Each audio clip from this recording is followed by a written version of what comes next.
Welcome to the very first Clear Vision Mentorship Roll and Relax class. And today we want to focus on belly, chest, and neck. And the reason why is because this is where our breath is housed. So there is what Jill Miller calls 3 zones of respiration. And she has a really beautiful little video that I want to share because she also has illustrations that go along with it. And it's just a lot easier to kind of get the concept first in the head, right, to understand it. And then from there, you move on to actually embodying it. So let me share my screen. So this is the picture I wanted to show first. So we have, all the breathing happens in the diaphragm. And the diaphragm is basically between the blue and the red zone here, right? The diaphragm looks like a dome-shaped structure when you exhale, and it's attached to the lower 6 ribs in the spine. And then the aorta, the esophagus, and the venae, I forgot what it's called exactly, but there's 3 holes basically running through the diaphragm muscle, because of the esophagus and the aorta and the vena, I forgot what it's called. But yeah, otherwise it's like a dome-shaped structure that's kind of split in half. So the blue zone is, and I'm going to play the video from Jill Miller in a moment, is what we call the belly breath, right? It's that breath that goes when we inflate the belly. And then the red one is the thoracic or the chest breathing. And Jan, you and I go to Dr. Nunez, and he told me 20 years ago, you're a chest breather. And I'm like, and I didn't really understand how this works and why I would, I couldn't really feel that until I did my yoga teacher training and I started using the balls and really feel it. And that's what we will do today. And then the clavicular zone is kind of that upper chest, neck area. And that's where a lot of us have a lot of tension because we breathe into that zone without any need. This is really just the shock, extreme terror kind of zone. So let me share this video from Jill Miller. You have 3 zones of respiration. To optimize recovery, it's important to know which zone is your home or which zone to home in on in order to bring on the benefits of recovery. Zone 1 is the abdominal zone. Now, you don't breathe into your abdomen, you're only breathing into the lungs. But when we talk about zone 1 respiration, we're primarily talking about the diaphragm's descent and ascent through the rhythm of respiration. And as you breathe in, the diaphragm should contract and mobilize downward. And as it presses downward, your guts and all of the myofascial layers that surround your guts should distend, they should expand, as well as your pelvic floor. And so that includes your transversus abdominis, your obliques, your rectus, your erector spinae, and all the many layers of the pelvic floor. If you live in a way where you're always armored or bracing or tight in the many abdominal layers, or perhaps you have scar tissue that impedes the full range of motion of the respiration, then you're not really living well in that zone 1. And it might be very hard for you to induce the relaxation response or to relax deeply. Because if zone 1 is limited, or if it's restricted, you're going to become a zone 2 breather. In zone 2 breathing, we primarily use a combination of the diaphragm plus the intercostals. The intercostals are the muscles that line the rib cage. And in a thoracic breather or a rib cage breather, what you see is an opening and lifting of the rib cage and very little movement in the abdomen. Whereas in an abdominal breather, you see a big belly expanding and then puddling in. So zone 2 respiration is more sympathetically arousing. It is more activating. And of course, you need this when you're doing heavy lifts or in sport or play or dance, because you have to brace your midsection to keep your lumbar spine safe, and you'll recruit more of the thoracic breathers to do your activating moves. Zone 3 respiration is the stuff that happens above the rib cage. It's our collarbone and neck muscles that we recruit in case of emergency. That kind of a breath. And you'll see people literally stuck in a startle response. I grew up with an asthmatic mother, and my mother has a habit of being frozen in a clavicular breathing pattern or a zone 3 breath pattern. And so when we're in our most heightened sense of activation or anxiety, these breathing muscles take over. And that's great in case of emergency or sudden burst of energy that we need. But primarily, we want to try to live in a blended place of zone 1, zone 2 for our day-to-day activation. And then if we really want to relax and sedate ourselves, zone 1 is the home you want to roam in.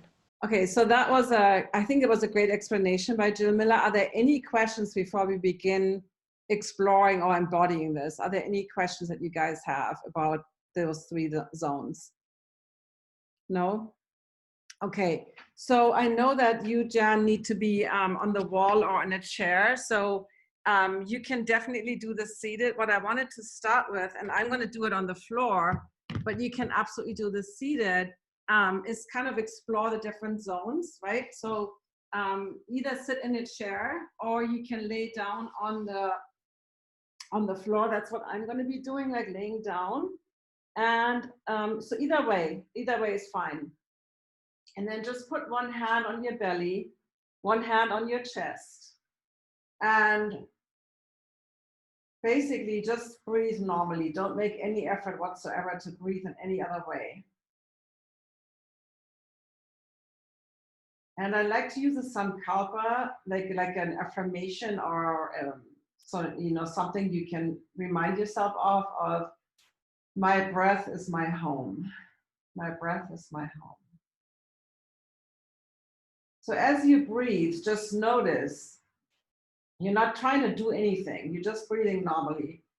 Where does your breath go? With the hands you make, you notice like what moves, the belly, the chest, both. Just tune in.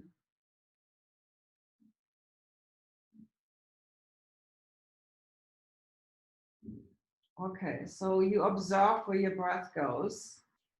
And now we will do a few breaths where we actively use our breath to guide our breath, basically. So on your inhale, inflate your belly as if you're trying to puff your belly out. And then continue that same inhale and expand the ribs. All the way up and then through the nose, exhale it out. Relax the shoulders. So you start by you can use your hand as a guide, inhaling into that lower hand that's on the belly, pushing that up, and then continue breathing in. And you should feel like if you're on a chair, you should feel the back of your ribs on the chair. If you're on the floor, the back of your ribs also on the floor, pressing and obviously exhale out, right? So you continue this breath for a few rounds, but you should feel your ribs, like the belly, first of all, the hand on the belly rises, but also the lumbar spine, either against the chair or on the floor, you should feel that lumbar spine connecting more to the ground, like almost like you do this little bit of a pelvic tuck without doing it. And same with the ribs. So they don't just expand, sideways, the ribs, they also expand on the back and to the front. So it's kind of a 4-dimensional breath. And this, I didn't notice this initially at all, but when you breathe in initially into the belly, what Jill Miller was talking about, how your pelvic floor also, like when you inhale, the diaphragm, which is a dome shape on the exhale, pushes down. So your organs have to expand, your belly has to expand, but it also pushes the pelvic floor down. And when you exhale, the diaphragm kind of sucks back up toward the lower 6 ribs, so it kind of creates that dome shape again, and the pelvic floor also kind of moves up. And the same with the throat. So all those 3 diaphragms kind of work in synchronicity. And if you don't get that right now, don't worry about it. That's totally fine. So let's begin with the ball. And if you can't do this on the floor, you can do it at the wall. I will show it on the wall first. So we want to explore, before we get onto the belly, I want to explain, it's a lot easier on the side waist, and then we move on to the ribs on the side first. So on the floor, you will basically, and you might want to deflate the ball a little bit. I always have one that's less inflated, I mean. So you put that here, and then you would need a block or a thick book or a cushion or something like that for your head to rest on, right? So you have it right here on your waist. And if you do this at the wall, I don't know if you can see me here, you basically put the ball on your waist and then you lean against the wall, and you can step your feet a little bit away from the wall. The closer you are, the less pressure. the further away from the wall, the more pressure. So you decide and make sure you have a grippy surface of your barefoot so that you're not slipping away. So let's, again, you can totally do this at the wall. It's totally fine. So place the ball on your waist and then use that block, or use, you know, you can use the higher level or use a cushion or something for your head. And then you have your legs a little bit bent. And then start doing that breath that we just did earlier. So you inhale, you feel your belly inflate, and then you also feel your ribs inflate. So we're taking purposefully deep breath right now. We're breathing deeper than we would normally breathe, through the nose. So inhale. And you feel that, right? I'm on the right side. You feel that pressure of the ball on that right side. And exhale. And you can also put the other hand, if you want, on the waist, or if you have a second gorgeous ball or cushion, you can also do this, so you kind of feel the other side as well. Might be nice also with a pillow.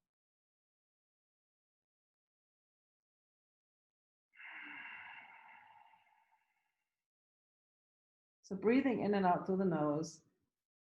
Feeling that inflation on the, so usually when we put the hand on the belly, we feel the front expanding, right? But we don't really feel the side waist expanding.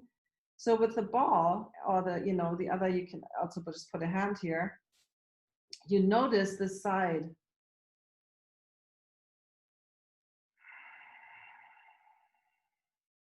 And then when you exhale, how like the ball kind of molds itself into your side waist. All right, and then let's move on, and you can do the same thing at the wall jam. You place the ball on those upper ribs, right? Or those ribs. And again, you can put your, let me move down a little bit here.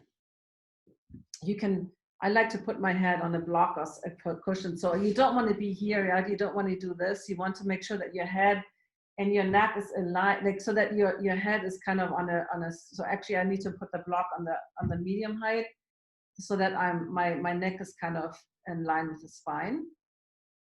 And then again, you can use your, if you have enough internal rotation in your shoulders, you can use your hand and put them on those ribs, you know, or you can also use another gorgeous ball, or you can use a pillow, anything that helps you kind of embody and feel that breath.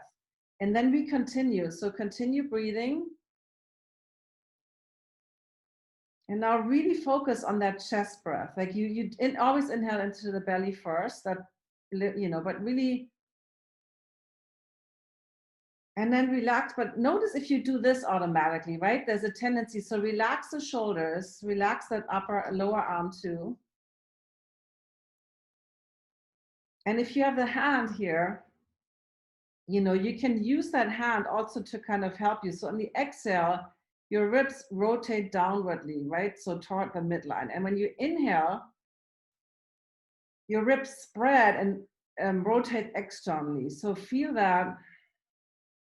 Relax. Again, I have to remind myself to relax that shoulder, both of them.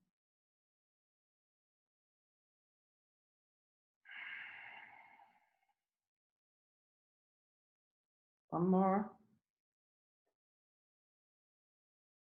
And relax. Okay, and then other side. So I like these balls because, I mean, I hope you feel the same thing. We will talk about it afterward.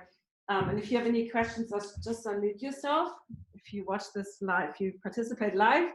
But I feel like this is a great way to actually feel and be slow, like don't throw yourself onto the ball, be careful. I've actually managed to bruise my ribs once by throwing myself on a fully blown up ball. But Jill, I asked Jill and she said nobody ever had told her that before. So I'm always a little on the careful side.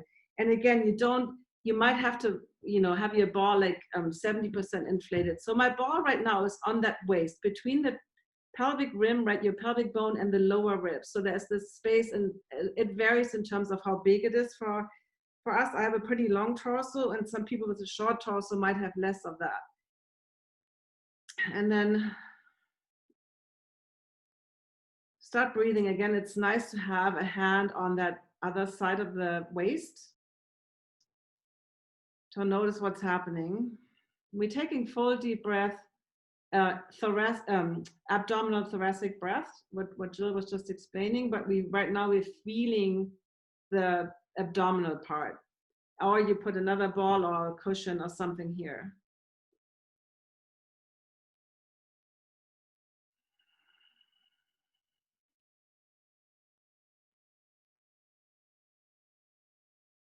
Just notice how your whole body in 4 dimensions. We don't really feel the back right now, right? Because we don't have any pressure against the back. But if we had somebody putting their hand on our lower back, we would also feel the back expanding, the lower back. All right, and then let's move on. Place the ball on the ribs. So right under that armpit area. And then either use your hands or a cushion or a ball or something, or if you have a block, something so that you can create some contact and really feel that breath. So inhale through the nose. Relax the shoulders and exhale. So you feel, right? You feel that your ribs get massaged by the gorgeous ball because your ribs are spreading when you inhale. They're externally rotating, upwardly rotating, and then internally rotating downwardly when you inhale, when you exhale.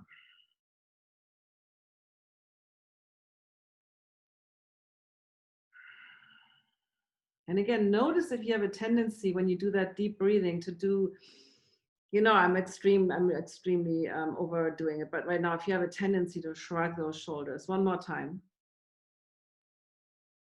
All right. So now let's explore the breath that you have in naturally clear vision. I did the one on the belly. I personally like to put less air in it. And you can also do this at the wall. So at the wall, we will place the ball right now on the abdomen. And at the wall, let me see. You will be like this on the wall. And then again, you can decide stepping closer is less pressure, stepping farther away is more pressure, and you can rest your forehead on the wall. And just start breathing into the ball. Like notice what happens. And this is where a more deflated ball might be really nice initially, because for most of it, I first did this, I was like, it took my breath away. So you can always use your forearms to also regulate how much pressure you have on that ball. And anywhere we will move around eventually, so you can be more on the upper stomach area, the navel or the lower belly. Place it somewhere, maybe around the navel area, and relax the shoulders again. Again, we have a tendency to do this, so relax the shoulders down. And then notice how you saw in that video when you inhale, and if you can also lower your hands if that feels good, like at the wall, put the forehead against the wall. But notice how you saw in the video, how on the inhale, when you breathe into the belly, how your whole body lifts up, and when you exhale, everything sinks down.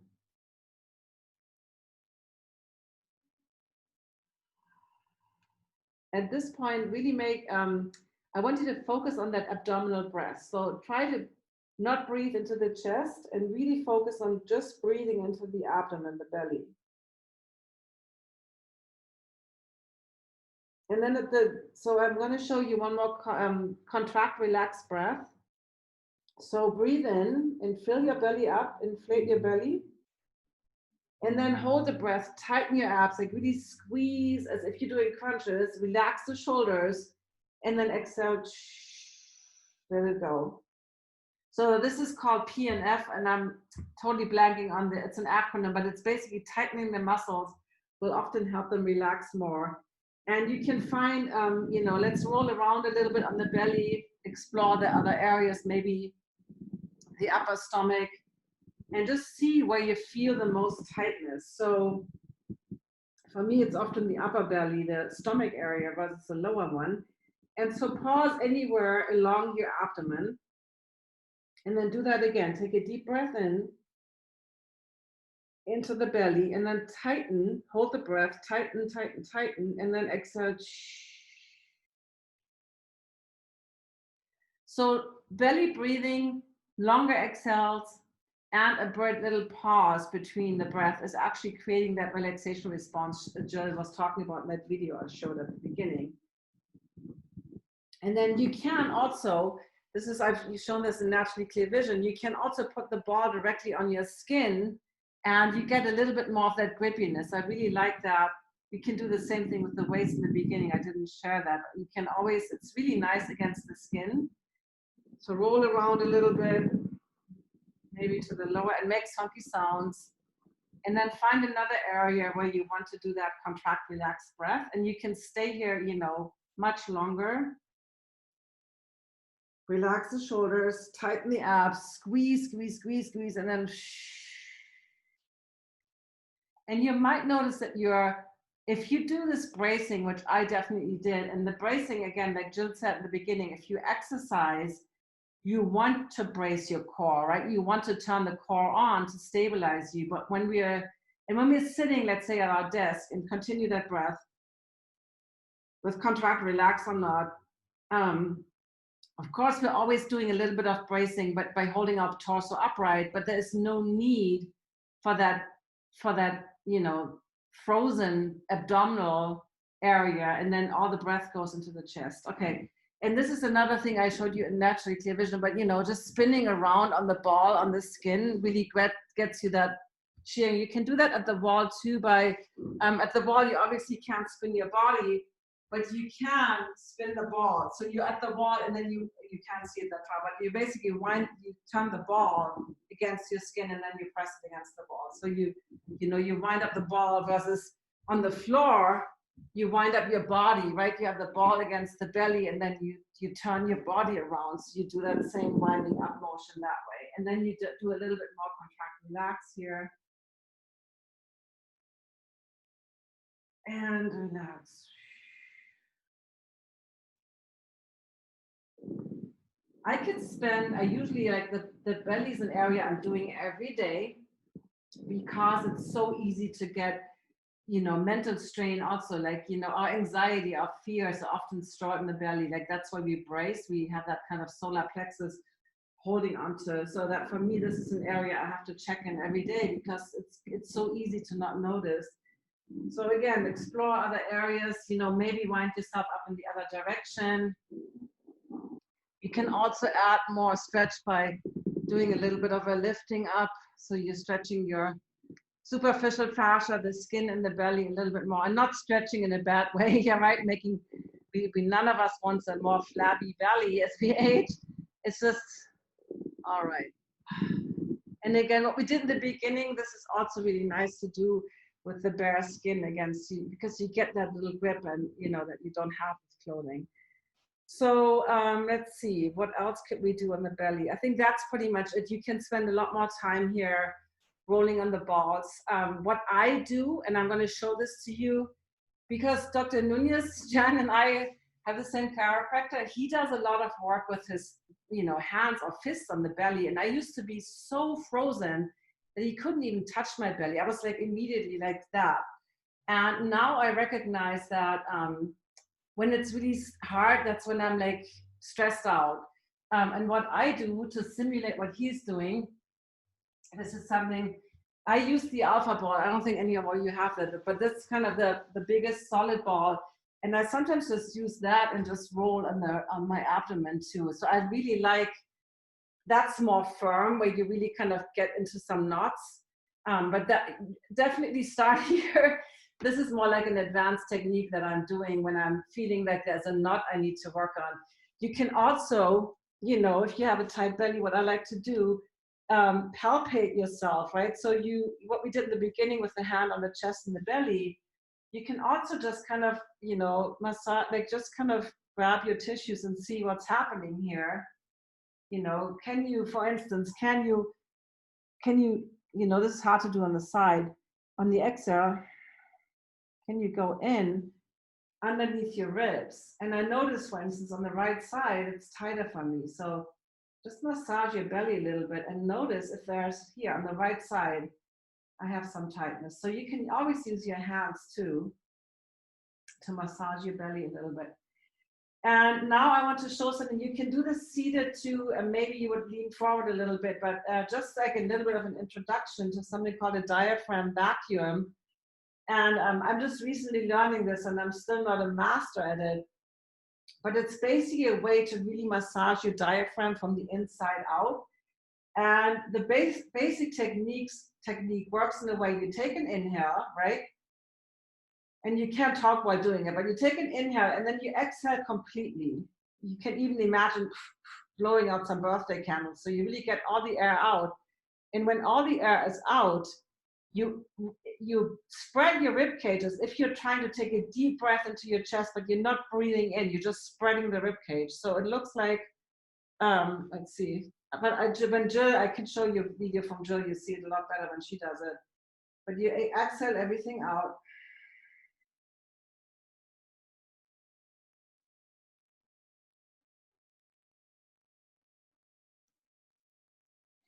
I don't have the same, for her it really sucks up, and she can do it standing and you really see the diaphragm being sucked up, but give that a try.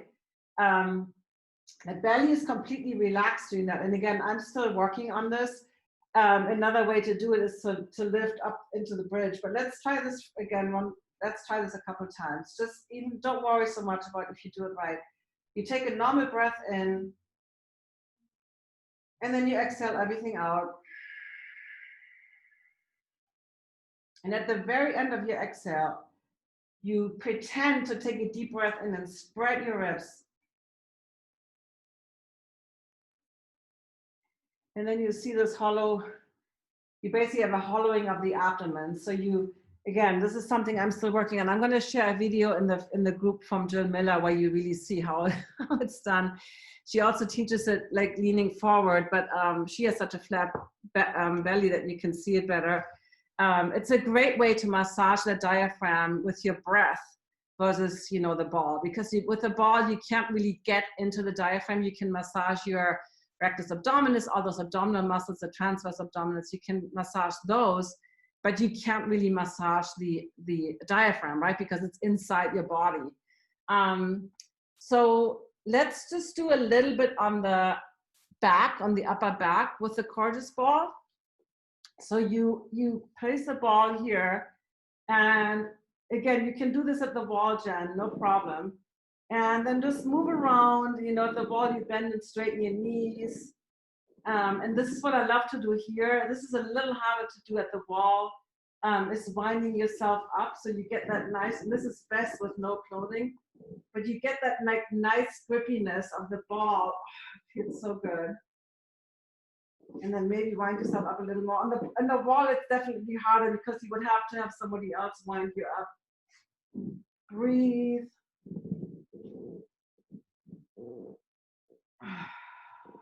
Yeah, it's such a nice grip.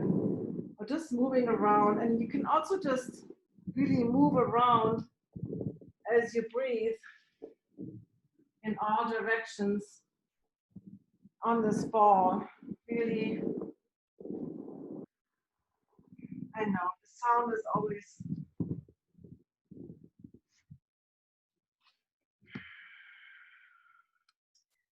Okay, and then now let's get to the sternum and the chest. So when we do a lot of that chest breathing that's based on stress, all these muscles are tight. That's why we have that, you know, neck pain. We can't rotate our neck, the shoulders hurt. You know, most of us, when we go to the doctor, it's either lower back or upper back or neck, right? Tension in the shoulders. I've literally heard, I have that, and I heard it from everybody. And one way to start massaging your sternum or your chest in a really gentle way is using the cordis ball. So either at the wall or on the floor, and you can, so you have different options. You can start like the Zyphod process is that end of the breastbone, so you can put the ball kind of here. And if your boobs are in the way, they shouldn't hurt. If it hurts, it's usually the muscles. The boobs are just fat basically. So come on, let me see how you can see it best. But basically you put the ball right on the chest, and then take those deep abdominal thoracic breath and focus a little bit more on the upper, the thoracic, the chest breath right now. You can relax your head down. I could just stay here and breathe. It feels so good.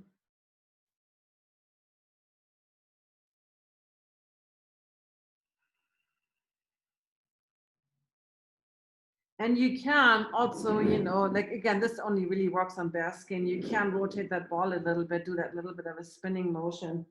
With clothing, you don't, that doesn't work.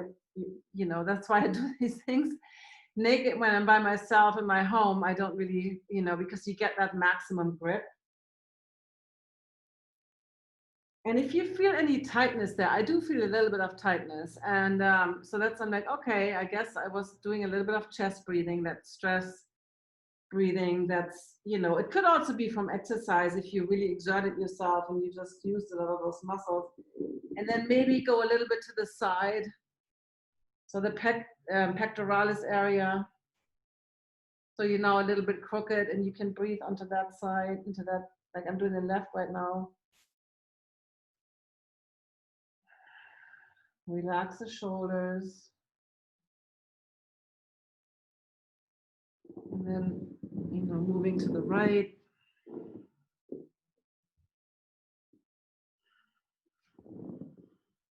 You can also move back and forth. You know, and you can also do that winding up. This is a thing too on the floor. You can do, oh yeah, this is great.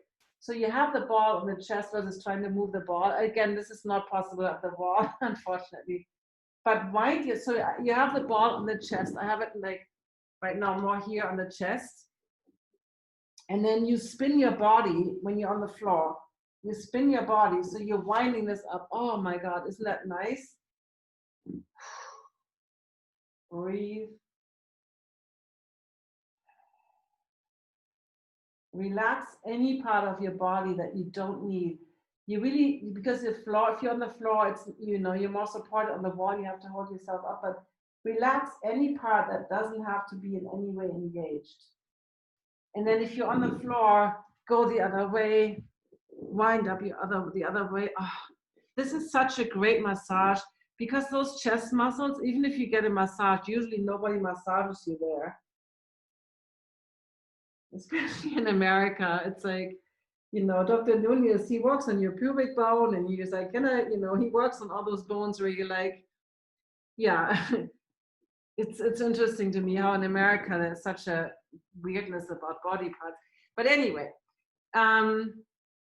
so I hope this, you felt, you know, mine is really a little bit red. So it's nice to get this. So you can also do this, you know, seated up and just, you don't get the same kind of grip that you have on the floor with your body weight on it, but you can definitely also just spin the ball. And this is what I want to move on to next, is the neck. You can do a little of a check-in first and see what happens when you rotate your head.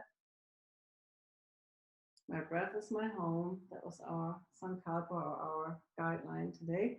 And then you can do, and we've done this before too, but this is such a great way to massage your neck. So you rotate the ball against, you kind of spin it. You obviously, you know, don't press as hard when you're on the front of your neck, you know, your vocal cords and your esophagus. And then you can press a little bit harder on the side of the neck. So you go, you can even stay somewhere and just really squeeze that ball, rotate it. And then this is so nice because this is another area that's hard to massage, right? We can do it with the hands. We could do it like this. We can definitely massage the area with the hands, but it's so nice with the ball. You know, I notice a lot of tension right here in that lower chin. So you can grab the ball and really massage the lower chin more, versus not so much down here, but more here. And you can also, you know, do this. Looks very sexy, but you know, move your jaw forward as you go on the jaw. You know, really move your jaw in different directions.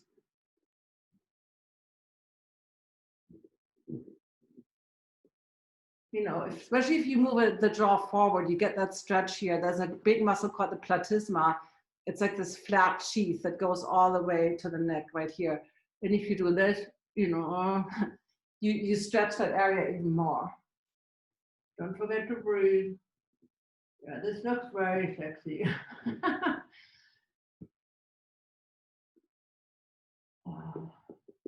I could do this a lot longer. This feels so good on the neck. Let's see. Okay, so now with the little tune-up balls, we could do it, and maybe check your neck rotation and just notice if there's a little more freedom in the neck. For me, definitely, I feel like it's lightened up.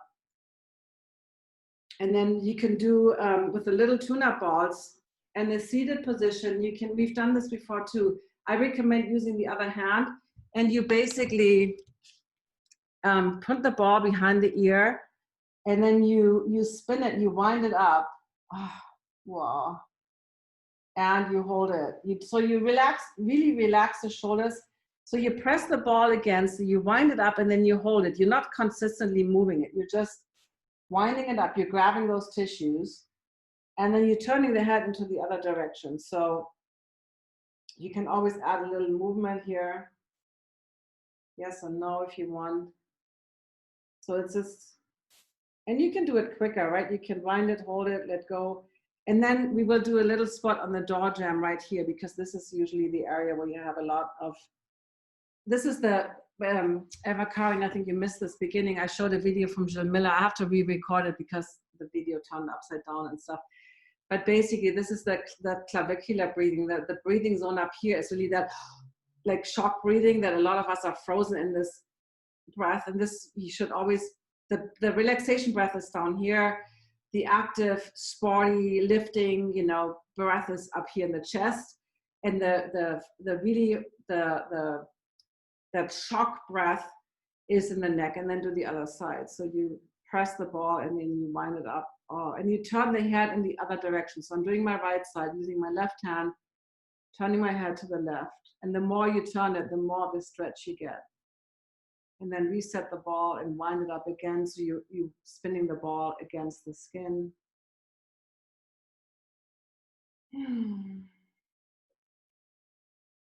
This is where Dr. Nunes is always like, oh, if the sternocleidomastoid, it's one of the thick muscles in the neck, when that's tight, he's like, you've been doing chest breathing. So he taught me that, and I really didn't get it back then, and now I do. Once you embody these things and you feel, you're like, oh, this is what I've been doing unconsciously.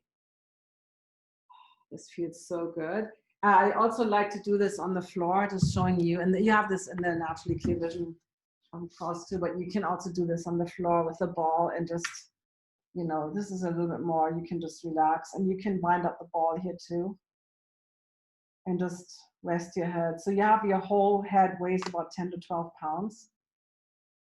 And I really, this is one of my morning routines too, to just do it on the floor. It's a little bit more intense because you have the weight of your head on the ball. And then you can also move the ball to certain areas. And again, you can spin it, or you can do some motion like this. You can move your head. This is usually the spot that right where the neck and the shoulder meet. And I will show, we will end with a move on the, let's see, what time is it? Okay, we're basically out of time. I want to show one last move at the door jam. That's really nice. So I have to move the computer for that. And you can do this with a block too. If you don't have a door jam, let me show that first. Hold on, I have the hard disk attached here. You can do that with a block as well. But I find it a little bit more challenging with a block. So you basically, you want to put the ball right here in that space that is so painful for a lot of us. And so you can use a block on the wall, and then, oh, this is really good. Just let the arm dangle. You can do it this way, or I have to turn everything around. You can use make sure my computer doesn't fall down. You can also use a door jam. So putting the ball here and then using it, I don't know if you can see it, but you basically press the ball against the door jam. And this is where the door jam, because you need space for your head. So I'm going to continue it with the block, but either way works.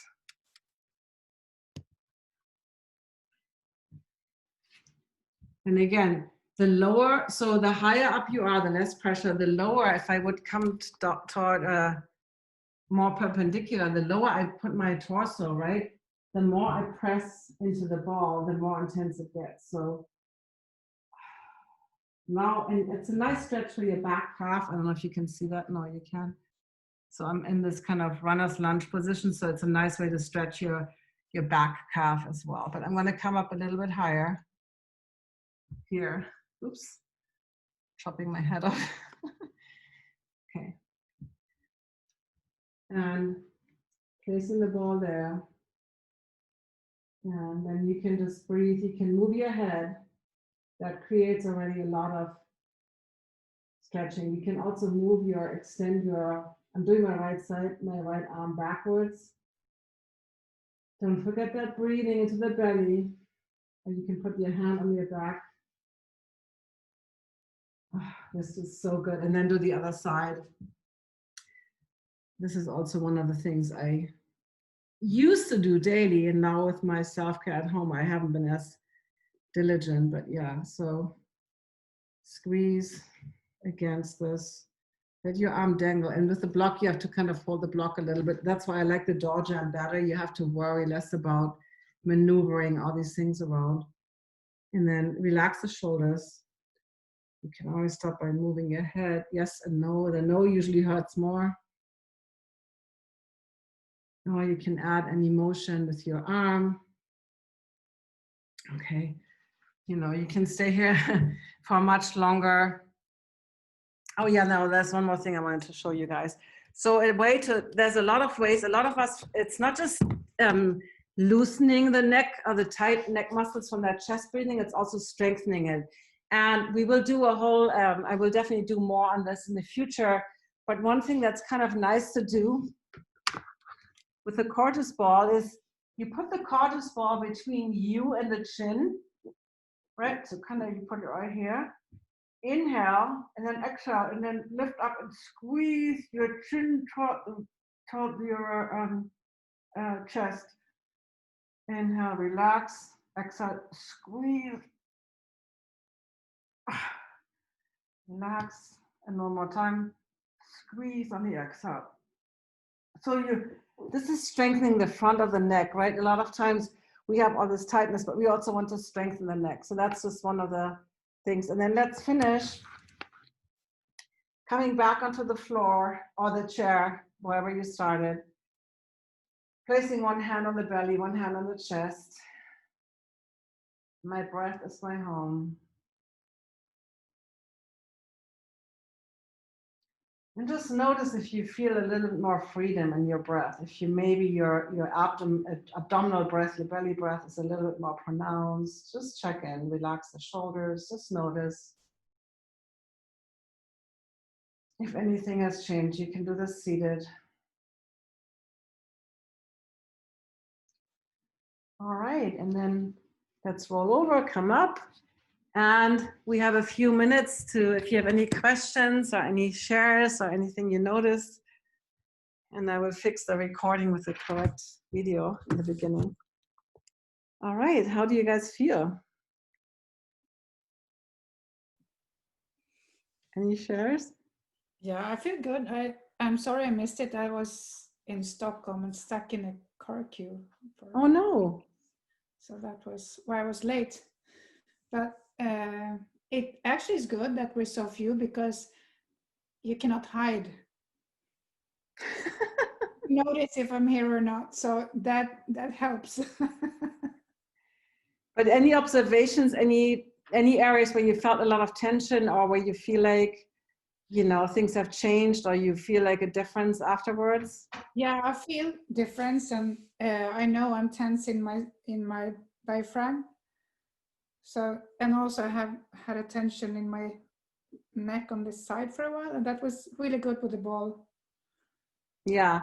So the cortis ball is just a nice like global warm up because it's more gentle, and then the little balls are more like, you know, now you work on the trigger points. Yeah. Anyone else wants to share or ask questions too? Hold on, you're on. Let me unmute you. No, I can't unmute you. Hold on. make sure you unmute yourself if you want to talk. Sorry, I thought you had unmuted everybody. Well, no, for some reason, like it doesn't work. I don't see it. Okay, now you are. And now I'm muted, but now I can't. You're all ready to go. Who wants to share next? There it is. Okay. I have a question. I've never done yoga, but someone who does told me you always breathe in through the nose and out through the mouth. But you're telling us to breathe out through the mouth. No, through the nose. Excuse me, you're saying breathe out through the nose, but why do you not breathe out through the mouth? So, okay, Mouth. This is a great question. So basically, there's all these different strategies. Your breath, and this is why we also use the ball, right? When you have the ball against it, you're making the breathing a little harder. And breathing out through the nose, first of all, that's what you normally do. You're not like, you're not a dog that's panting, right? That's, Right. That's what you do maybe when you're running really fast, right? But in the normal situation, you want to breathe in and out through the nose. First of all, the air gets filtered. In the mouth, it doesn't, right? It gets filtered. But it also keeps your breath at a more regular level versus that overly heavily breathing, right? It improves your breath and your breath volume. And actually, there's a class I took with Jill, and I want to do this too, where we actually use a little straw that, the cortisol comes with this little straw. And we were practicing, exhaling, elongating the exhales and really improving our lung volume by blowing. It's like blowing up a balloon, right? And we did that with the cortisol in the ribs, with the cortisol in the chest. So you kind of work against, you have to again inhale against the pressure of the ball, and that really increases your lung capacity and your breathing ability. And with COVID, I mean, who doesn't want better breathing? In general. Yeah, but great question. But it's you talk about the out breath being slower or longer. If I'm breathing out through my nose, it's hard to control that. If I can breathe out in through the nose, out through the mouth, and get the exhale much slower, much longer. But that's because, that's why the breathing practices come in. Like, it's in the diaphragm vacuum that I'm just studying now. This is where all these practices come in. Like she had us do a bolt score, which is interesting. You exhale fully, and then you time how long can you be in that pause, right? Before you crave that next inhale. And the longest I had, like after the ball rolling, it was like 25 seconds, but before it was like 15 seconds. And then I'm like, and everything under 20 seconds is a very poor breathing score. Like, so your breathing capacity, right? So that's why, some of these yogis are like David, what was the magician who held his breath for like 18 minutes or something. But, that's why the longer, that's why improving this is so important for your overall health. And then, if you feel like you have to exhale through the mouth, then it's just a sign that your breathing is not optimal, right? You want to be able to breathe, and breathing out through the nose is slower. So it extends your exhale, because through the mouth, it's a lot faster to get the air out than through the nose. Well, but when I breathe out through my mouth to control it, my lips are closed and it's much slower. Yeah. Well, this is like the pursed lip breathing in certain yoga, right? You do it where you, as if you blow. There's a purpose in this practice too. I'm not saying it's all wrong, but when we normally breathe, we don't want to have the mouth open. Oh, true, for normal breathing, yes. Yeah.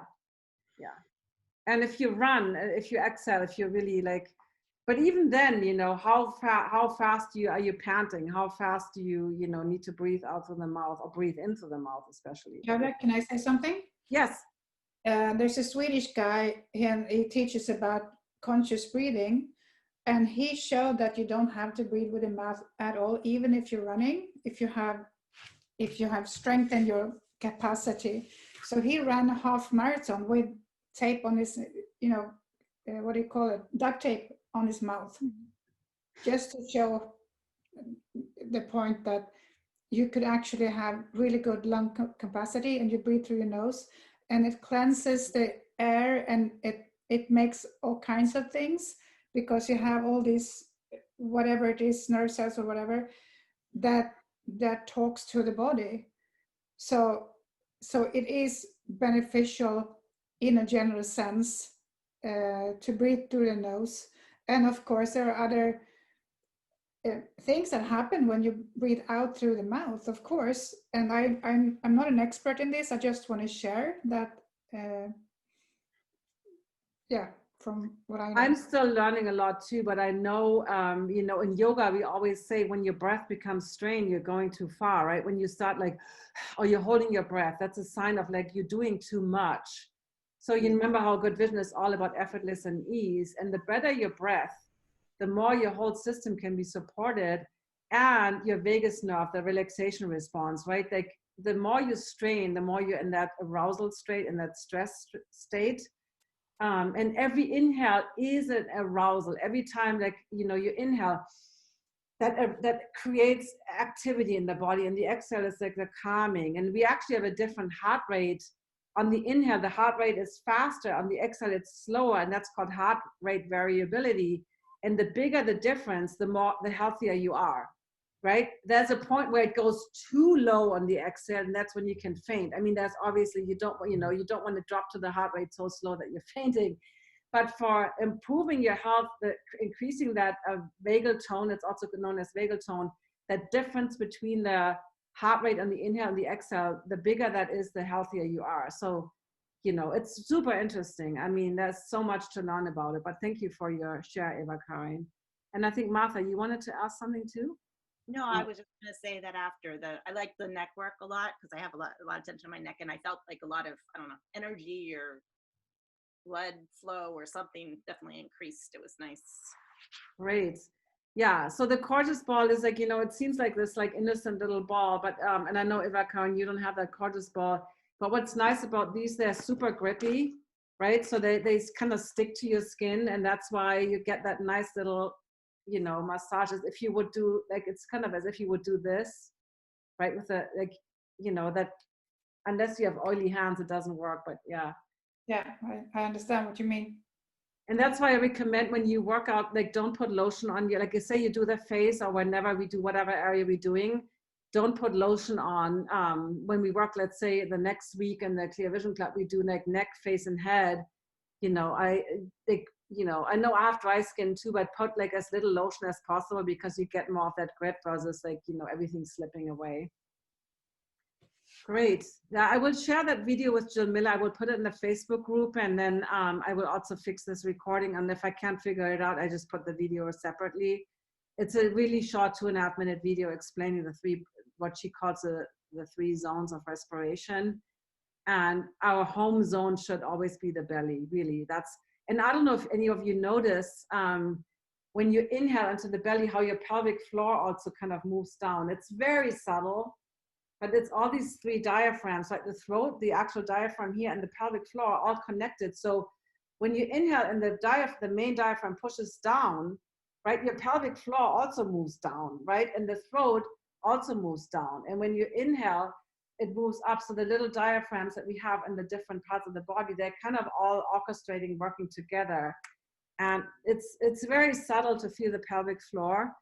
But I learned in a pelvic floor class, because I had problems with, you know, urinary tract problems, and to release, you know, when you want to pee, to do that on the inhale, because your pelvic floor already pushes down when you inhale. And I always did it on the exhale for some reason, so that with a lot of strain, because on the exhale, your diaphragm, it's like a vacuum, right? The diaphragm vacuum is the extreme version, where you exhale, but then you spread your ribs as if you inhale.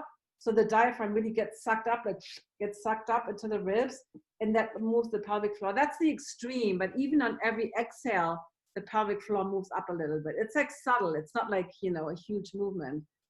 But yeah, initially I couldn't feel that at all. And now, and especially this is something we can explore in the future, sitting on a ball while you do that, you notice a lot more when you sit on the gorgeous ball, right? Or like a balloon or something, you notice a lot more of that movement than just, anyway. Great, thank you. Okay, we already gone an hour. So yeah, I had a little technical difficulties in the beginning. So yeah, and you know, please use, I know, Jen, you're not in the Facebook group, but if for those of you that are, just, you know, post the questions there. And no, it's just 3 of us there. But yeah, if you have any questions, or, you know, Voxer me. I think you're all on Voxer now. And I saw you all on the habit share. app. And Martha, we have a session today to get the personal protocol going. And I think, Jan, you booked a session. And I think, Eva Karen, you haven't booked your personal session with me, right? You're private? I have not yet done it yet. Yeah. It was a So, bit- the times you had were a bit late for me. yeah, next week I had some at 9 a.m. my time, which is like 6 your Okay. times. I'm Yeah. gonna do that. Yeah, this week I was fully booked in the morning. Okay, you guys, I see you. I guess, when do I see you? Next week at Tuesday, the coaching call, which we're doing at 10. And then after that, we're doing it at 11 Pacific time. So, okay. Have a good Thank day. you so much. You too. Bye. Bye. Bye.